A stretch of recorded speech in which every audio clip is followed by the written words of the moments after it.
All right, Cowherd, will the uncertainty around Zeke's suspension be a distraction for the Cowboys? No, their lack of personnel will be. I really think they overachieved last year. I like Sean Lee. I like their offensive line. They have a good kicker.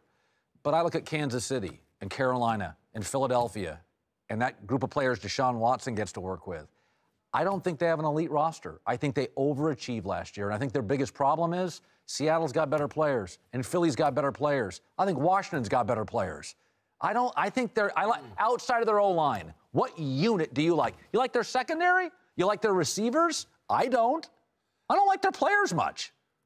I liked Ezekiel Elliott last year, and he's a completely different guy this year. That has to be related to his off-field issues. Does it? In my opinion. Or is the O-line worse? Well, they did lose Ron Leary, and I think they lost their offensive tackle. Do you like their personnel?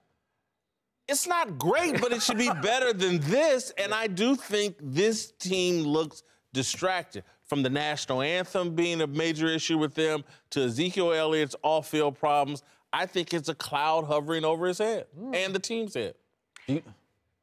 On the Herd earlier today, I said that I understand what Ezekiel Elliott is saying. I'm going to defend myself like crazy because if I don't believe these accusations are true, then I don't want that being surrounded with my name. And I think he should. I just said I hope that he really is innocent because his actions since he was accused don't tell me that. He wasn't very careful. He was pulling girls' shirts down after that, and he just wasn't doing the right thing. So I hope that he was innocent. And then I read something that he said either yesterday or today, and he said that this whole thing is a little tiring. Like, it's a little tiring, Ezekiel Elliott? Well, you're making $6 million. It's a little tiring to have to go through this process. Think about the girl right now who's not making $6 million and she's sitting at home. Don't you think it's probably tiring for her?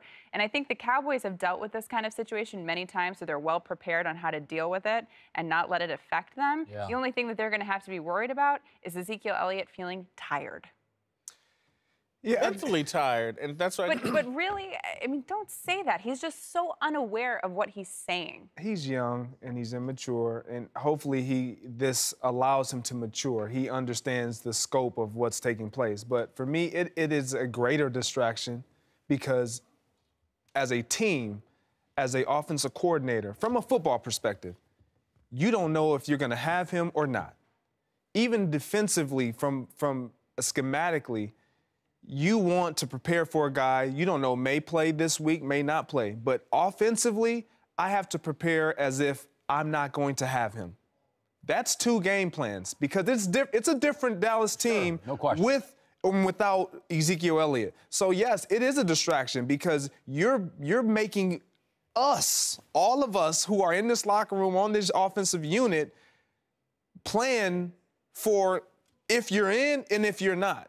Because there's no way that if just like you take the Green Bay Packers, Aaron Rodgers, if he's in, if he's not, you got to prepare a certain way. That's the way the Dallas Cowboys have to prepare right now because after this game, we don't know if he'll be in suit.